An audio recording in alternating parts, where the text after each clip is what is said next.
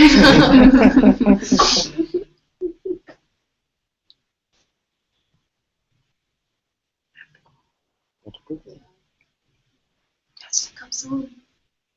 But that burning is so much more, Yeah. It's more relaxed. More relaxed. I can see at the end of Satsang, it's like, please, I have to go. I can see that coming, but it doesn't. I can see my parents more relaxed now. Just like, okay, she's just going to go on. Okay, she comes back.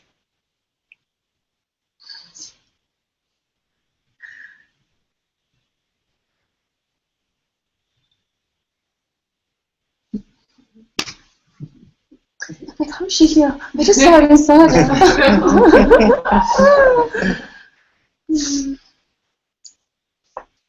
But she's good.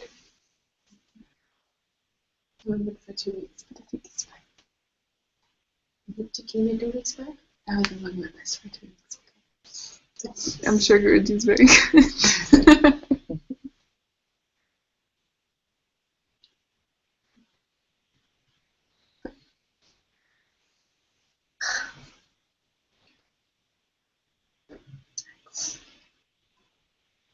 Did I hold you back? Like that day when this was happening, I said, I held on to her hand and said, no, please. It was like, wait 30 minutes. Wait 30 minutes. I had to go. It was so normal. I told my parents, I just saw it. Nothing happened. Like, all through the auto. My mind was like, oh my god. I actually just grabbed her hand. The funny part is when you gave up the touch, he said next week.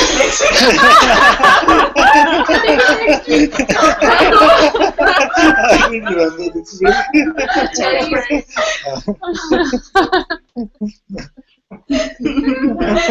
think it's good satsang for my dad. Like, he's just not so used to me going home. Cocooned in that IIT campus. Just see the city life. Okay. Everything which is appearing on the outside is for you. Yes. Yes. But it feels like it's satsang for him too. I know. Yes, it can seem like that. But it's primarily only for you. Yes.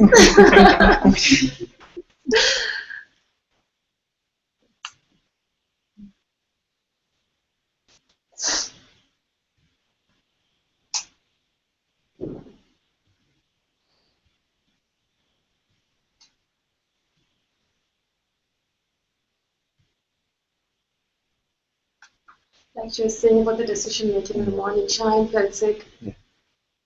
And then the mind started coming again. Like, just through its own stories, like, what if you go and then your parents did a bad mom and Samik's not here. Why does he have to travel so much? Everything. Like, and I probably won't end up going to satsang, and I so badly want to go to satsang because it's an in-person satsang. And then the mind's like, so now you have to get rid of this one that has a desire to go to satsang. Like, all kinds of things. And eventually I just ended up coming. Exactly. She said, yeah.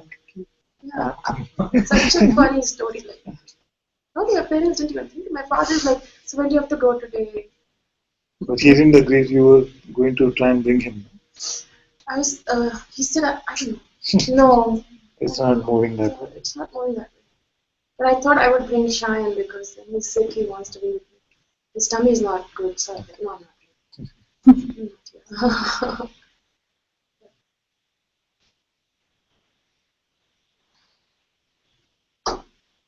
There's no way the mind makes decisions.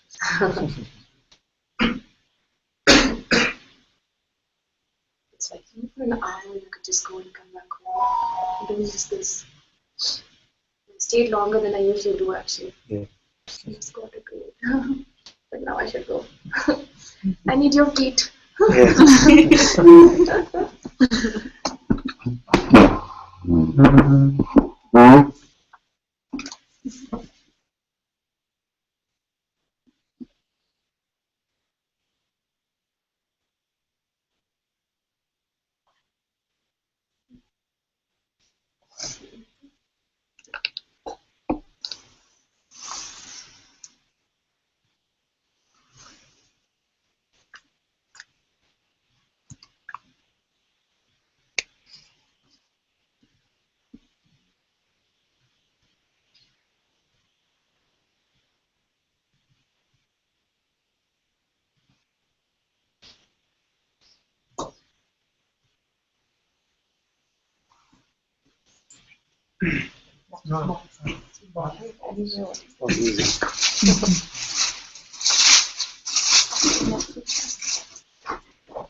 Oh, next week or no?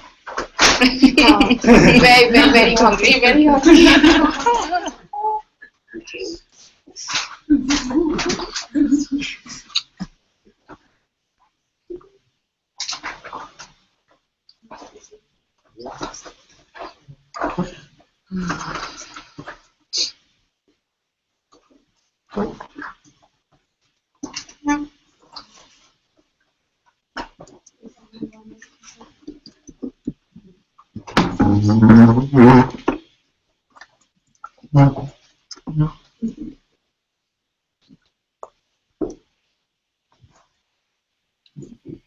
You have to go, my love.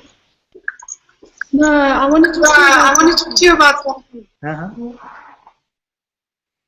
going to mute you. I'm sorry. Yes.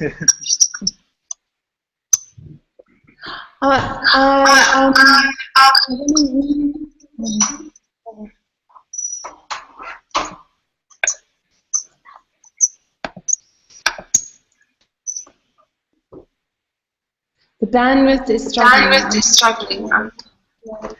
Mine or yours?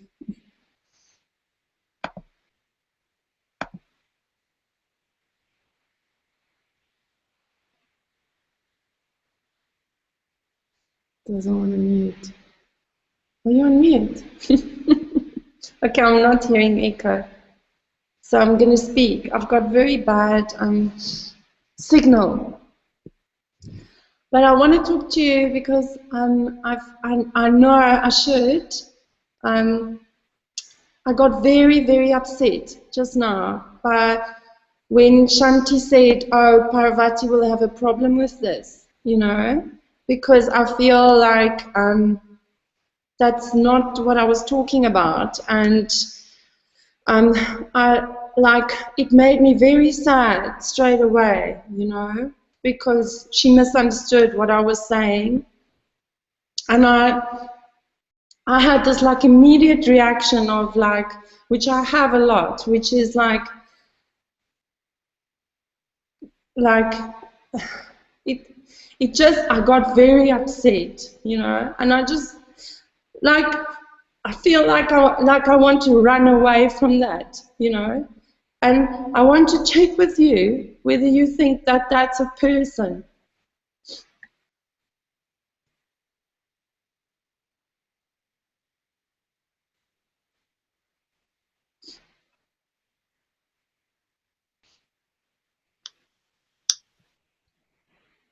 So I'm unmuted now. Actually, from what I heard when Shanti said was, she sort of said, I don't know whether Parvati will have a problem with this, or half jokingly, I'm sure. So at least that's the way I always hear things. Like always, it seems like, you know, everybody is sharing in love, but I can understand that it must be something that, you know, would have hurt you, and it would have felt like, oh, there's this presumption that this is what Parvati was implying. You know, so my feeling is better than to run, because I know this, because I also had it a few years ago. When something would bother me, I would just leave. That's why when you hear my story, you hear about all the teachers that I went to and all the places where I've been, isn't it? Because when something starts bothering you, say, this is not for me. This is not resonating anymore. Better to leave. And then this feeling then comes that Rather than just saying, okay, this is not for me, it's better to just do like this, to come up and to say that what you said really hurt me. No? It's much better to come up and to share it like this. That's why I always say that it's good to share in satsang rather than running away or feeling that I need to make some distance. Always better to come, even if you have to shout at me and you can say that I didn't like what you said. Even like this, it's very welcome actually. You see, because this is, I feel, much more beautiful. You see, you come and you share because you say that this is the sangha. No, we are one sangha. Then why should it be that if someone says something and we feel hurt about it, why should there be that someone should leave or someone should run? It should be like in the family we come and say, I didn't like what was said, and also give the chance to the other person to explain what it was, where it was coming from. So in this way then we can deal with these kind of situations, and it's very beautiful because I'm not uncomfortable with sharing which is not always goody-goody. It doesn't have to be always goody-goody. So I'm always open. You can come and say that I didn't like what you said or I didn't like what somebody else in the Sangha said. And for me it's very beautiful if we can all just in love speak about it and say that this is where it was coming from. Or even to say that I'm so sorry, it's not mean. I don't mind saying sorry to any of you. That it did not mean like this. It's very good if you can say.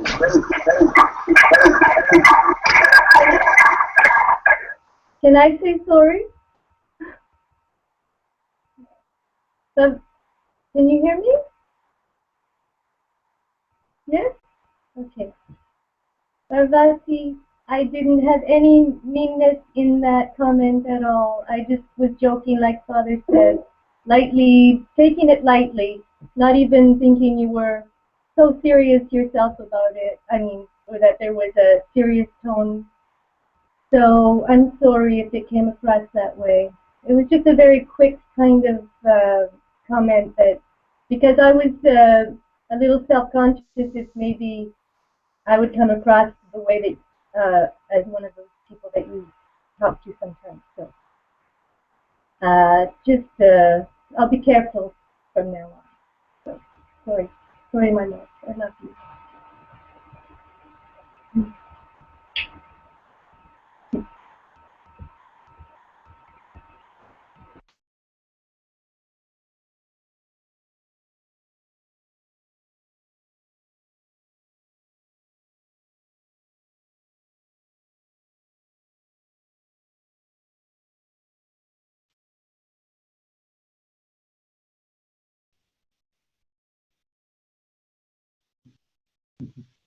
I'm not sure what's happening with the muting, etc. But we can't hear Parvati anymore. I'm not sure whether she's saying something or not. But this was a very beautiful exchange. So beautiful exchange like this, no? So it doesn't become something. It's just out there immediately. Whatever is there, just out there. You see? So when we say it out like this, then we're not hiding behind Advaita. We're not saying yes, yes. Inside we're feeling a lot of hurt, but we're not. We're saying okay, it's all just God is doing. We don't have to. If something is feeling something, we can come and share like this. And Shanti also very beautifully, she apologized with no sense of any sort of misgiving or hard feelings. I feel this kind of exchange is very beautiful for the Sangha. So this, like this, if you can grow like this, it's very, very good.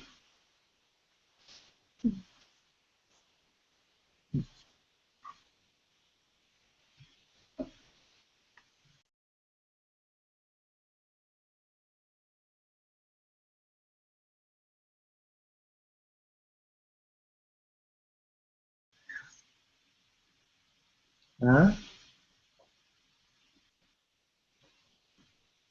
No, you wrote this. What happened to your mic? We can't hear you anymore. Oh, okay. So you said, I want to use it as satsang, Father. I want to see if there's some piece of person feeling hurt always.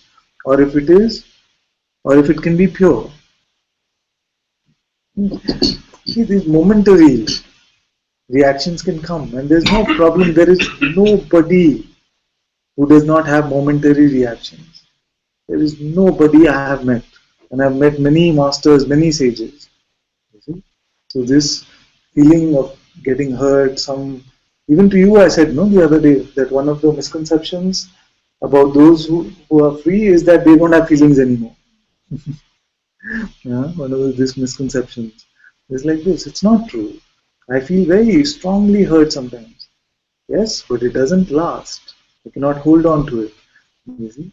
So like this, it can be like, I've shared this when one of my children feels like they need to make some space for me, then this can come very strong. It's like, I've been sharing with some of you, it's like, these feelings will come. Did I tell them how much I love them? Did I really tell them? Yeah? So, it can come, you can feel this hurt can come so strong. But there's nothing wrong. It's all part of this expression of consciousness. And we cannot say that this expression now, because freedom is here, then this expression of consciousness will stop playing. Nothing like that. There's such purity in this. There's such purity in even these emotions to come and to be allowed to be expressed. But what you will find is you cannot hold on to resentment. You cannot hold on to anything which has to do with the past. It's just fresh. Just fresh. Very good. It's the mind which wants to make something out of this and hold on to it in the future. It's much better when it's fresh, like Guruji says, no? When I'm irritated with someone, I want that one to be there right now. So I can just have it out with them, right there. Like this, it's very good. Then it doesn't hold on to anything. It doesn't make a story out of it. It's just over. Just over. You feel good after sharing it out. Shanti feels good that it's all over.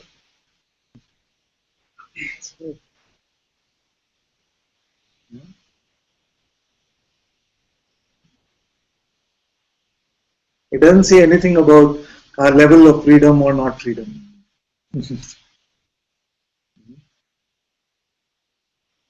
Cannot allow these things to draw conclusions about any of that.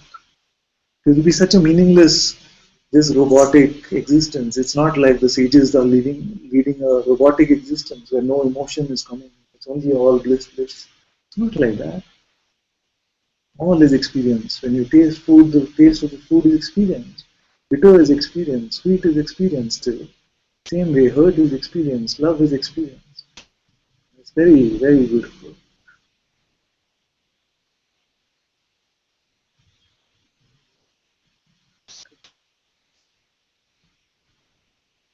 Very good. I feel very happy. It doesn't have to be, as Guruji says, always chocolate flavored moments. You see, we're not in a Cadbury's commercial or something.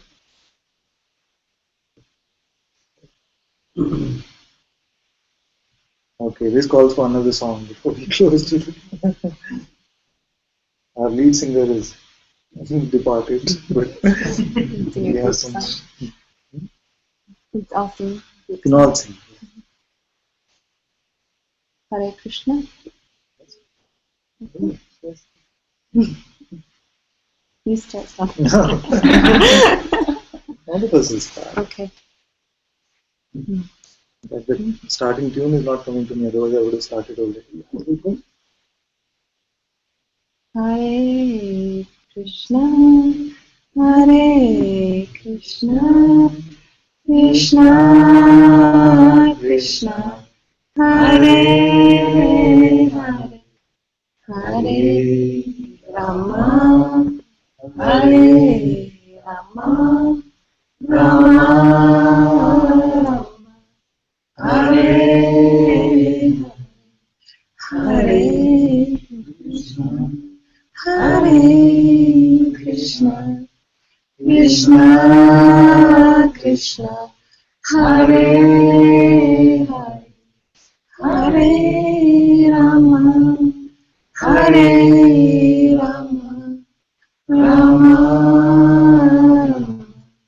Hare Hare, Hare Krishna, Hare Krishna, Krishna Krishna, Hare Hare, Hare Rama, Hare Rama, Rama Rama, Hare Hare, Hare Krishna, Hare Krishna, Krishna Krishna, Hare Hare, Hare Rama, Hare Rama, Rama Rama, Hare Hare, Hare Krishna, Hare Krishna,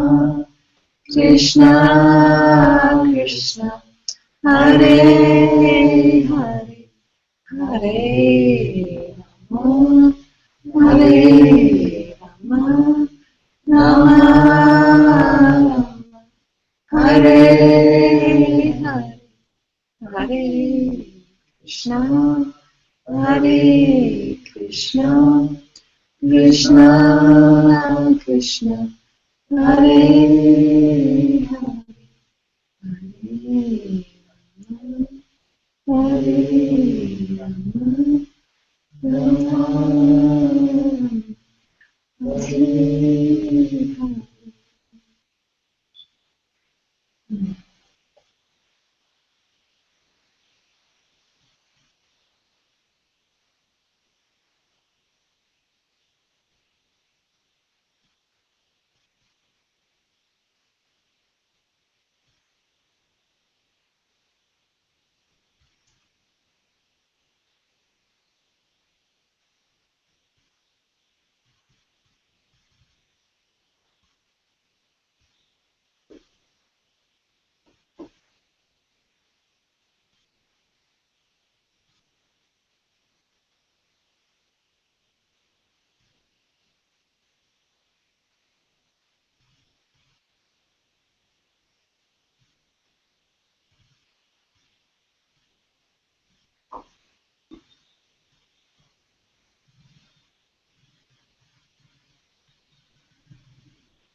Parvati's mic is not working.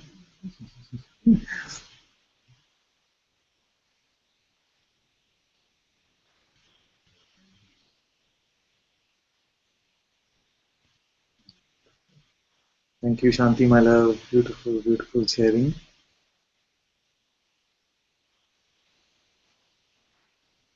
I feel very happy like this. If you feel that something is there, you can expose and in response also, whatever is coming, and it doesn't always have to be an apology. If there is something else that comes, that is also welcome.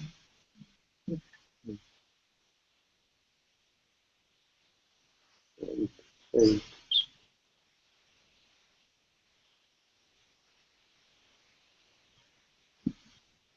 so much love to all of you. Thank you also very much for being in Satsang today. Sadhguru Shri Moji Ji ki Jai. Sri Ananta ji ki Jai.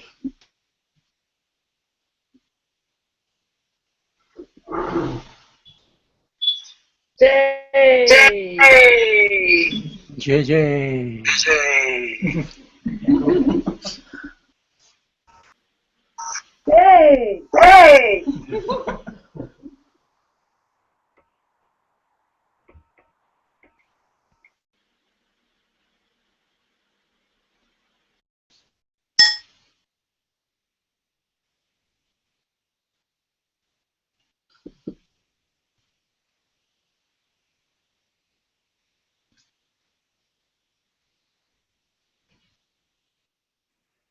How can we have a Satsang in Bangalore and you not share anything? Yeah.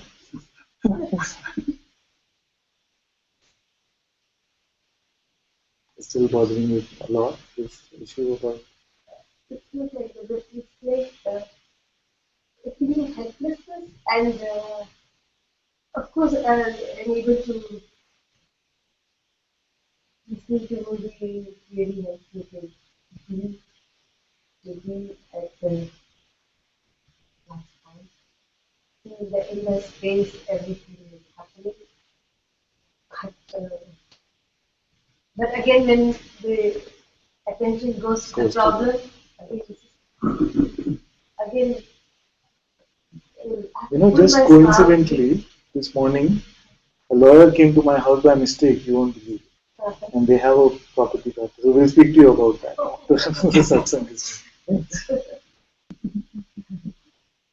Maybe.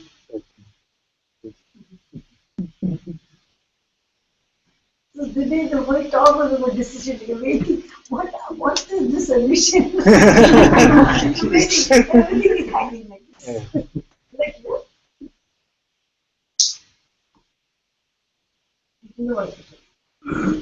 The master said that when a problem confronts you, you have two ways of handling it. Either you become like Shankaracharya, and use self inquiry and blast it to pieces with self inquiry. Or become like Hanuman, total surrender. And say, Shanti used a term earlier in chat, which is Advaita, the dash out of it. You know what I'm saying, right? So once the problem comes, then you inquire the hell out of it. That is one approach. And what is the second one? You become like Hanuman. Okay. Totally surrender. And say, Lord, whatever you want me to do, do. You put me in water, you put me in this, whatever it is. So either the two approaches you can take. So I land up doing becoming like helpless and suddenly going, oh, I put all the burden. So I come to Dvaita. And then there are times when I'm able to be okay, come on. But that's possible only when the problem is at a distance. When it just comes head on stuff. To be helpless. At the time, I just kept aside everything. I didn't go to college yesterday. I just sat and just sat and said, I did all that. And I was able to breathe.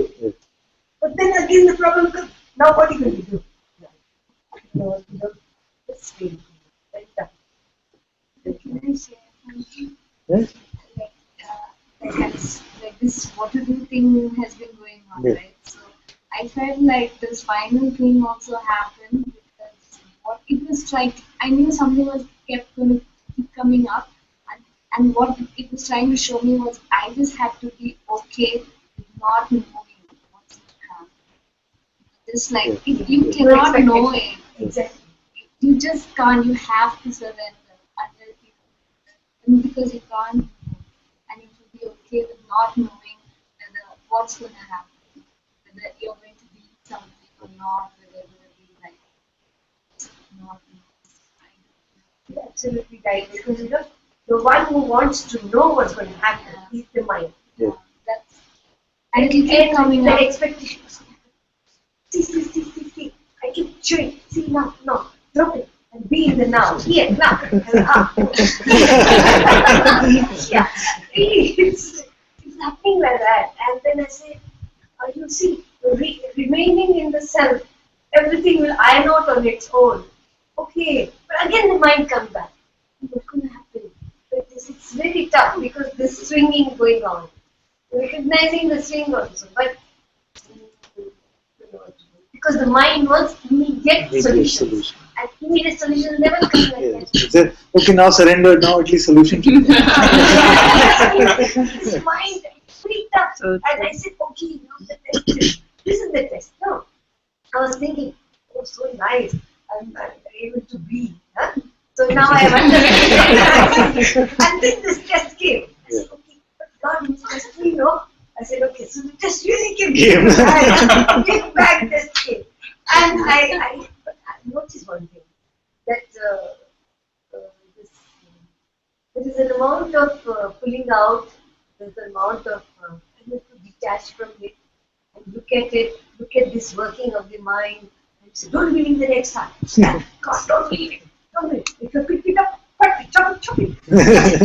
So I do all that solution. Then you said, don't use inquiry as a bandit. Okay, so I'm using a bandit. No, all this was going on. It's a big, I don't know what it is. It's a big battlefield, Mahabharata, going on inside. Inquiry, surrender, everything is going on. So what you have said, what Namaste said, what doing it, everything was going on. Good. You asked to be tested. Yes. I told Mama, I told Mama. She is suffering, poor thing, because you asked to be tested. I'm joking. She provided the test to you. She is wearing the first blow. I am the second. The first blow goes to her and then it comes to me. Because she is bearing the responsibility, I am just helping. Like that way sort of thing. Because whatever is her problem seems to be compliant. Then I recognize so much attachment. So why, if it was somebody's problem, I would have said, oh, okay, but it is Mama. So it is my problem. It's like I've got identified. Then I saw attachment, desire, expectation, all these. So these are all pockets. Still have to get cleared in here. And that is why this test says, oh Lord, see how much desire I have, how much attachment I have, how much expectation, oh my God. All this I recognize. But what am I to do about it? I don't know. Just remain there and say, oh, you clear it off for me. I don't know what to do. I can't clear it. I can only see it. She was saying, Kali is coming. Yes. And it's leaving no door. Every door is seeming to slam on your face. It's when surrender. That's why I like your entertainment thing. I always, it really helped me a lot. Initially, it starts with a belief that it is entertainment, and after that, it becomes an experience. Really, I don't know what is going to happen, so let's watch it. Yes. There are no trailers about the future. No spoilers.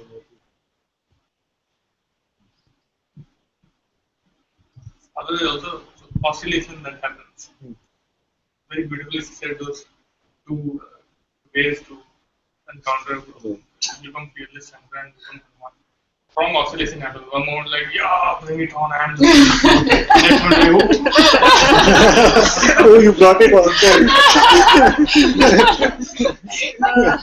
I think you said it or Guruji said it. He says every he said that use every such situation for transcendence. I said, oh, this is the best time to transcend. Yes. So I was saying, check. So I said, okay. But that at least that amount of objectivity has come. There is so much more beauty in your words today. I must say like this. It is not coming from that place of the all-knowing. It's not coming from some scriptures and something that you. Coming from now, you're tasting. You're really tasting. This is grace. Yes, sir, always happening because you poke me, I'm telling you.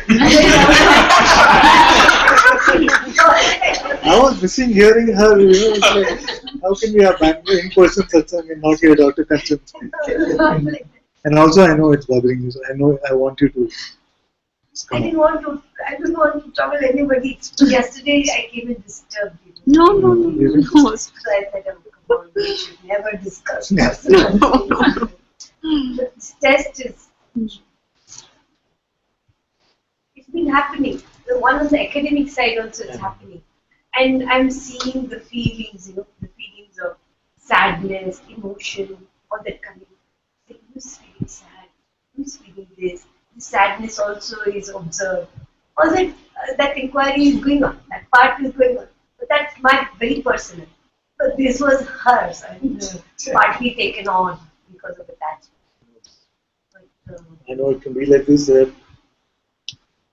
because of attachment to parents or children, you feel like just wish it wouldn't happen to them. It should all happen to me. Then you can deal with it. Yeah. But it seems to happen to our close attachments, to our close relationships. It's even stronger. seems even stronger.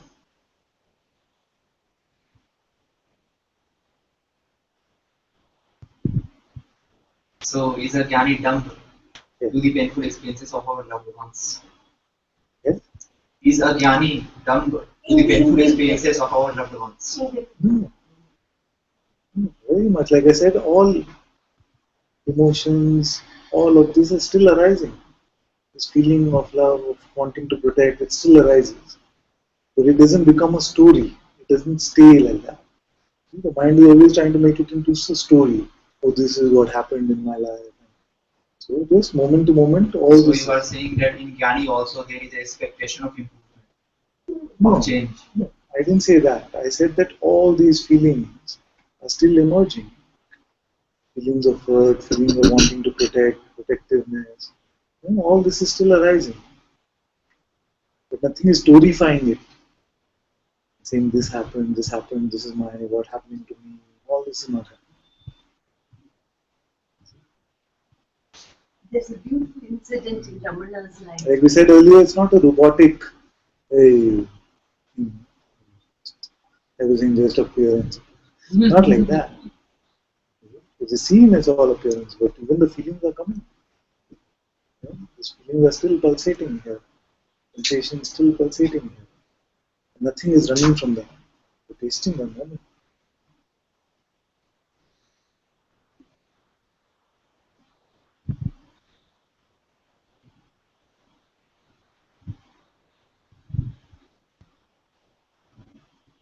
One cried when he heard that many people who had passed on. Who? He sobbed like a child, Bhagavan. Everyone, because One couple had come to Bhagavan. They had lost their child and they were feeling very sad. They were crying. And Ramana cried so much that they started consoling him. To that extent. So these that shows, my master told this example showing that they are even more empathetic than, or sympathetic or whatever, than even an ordinary human being. That sensitive and loving. Can be like that. Also, throughout our history, also we've read about these stories. I keep saying also in Satsang, Ram cried from grief when Sita was taken.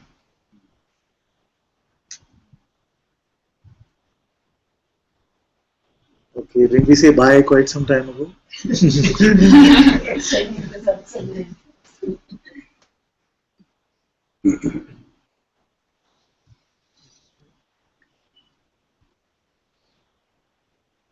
Oh, Dipali has a question. Father, this is such a beautiful satsang. Can you please speak about how the person does not know anything about anything? The freedom in this surrender is pure. The person does not know anything about anything because it doesn't exist. The non-existent one, but it has a pretend voice, which is pretending to know something about something. But how can something which is an impossibility, how can that know anything about anything? Therefore, it has no true knowledge. It only has these conceptual things which it picks up, and then the voice, which is the ego or the mind, which comes and says, this is how it is, this is how it is. It doesn't know anything. It has no power to experience anything. You see, this we must remember, that the person, because it is imagined, cannot experience something. All experience is yours as consciousness. And ultimately yours is the witness to this phenomenal experience.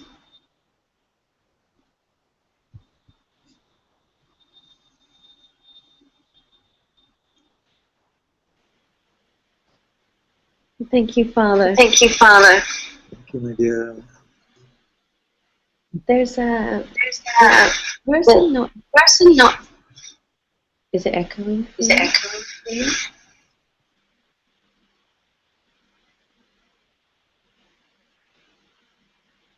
It's so intriguing that the person that we've been always speaking of, the person, doesn't know anything about us just seeing, and that the person doesn't. It's like nobody being nobody in a body, and the sense of my body is not it's functioning body. And then the speaking and the movement and the being, like say you can't stop being. The fact that consciousness can play the body, person, being, mind, doesn't know this. It's like the beyond the knowing this for the body, which is such freedom, because then it's just as it goes, and nothing really changes. It's actually normal life, you know. You still just go to the market afterwards, and it's pure grace. I just want to say thank you so much, Father, because nobody knows anything here.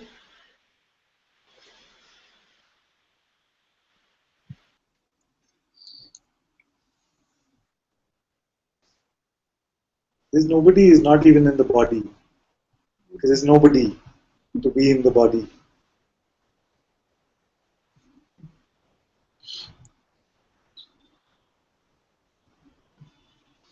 Okay, my loves. Thank you.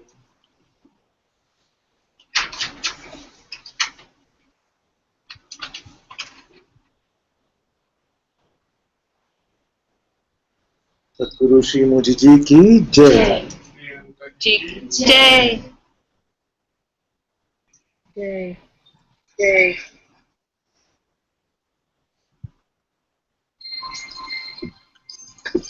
Jay. Jai.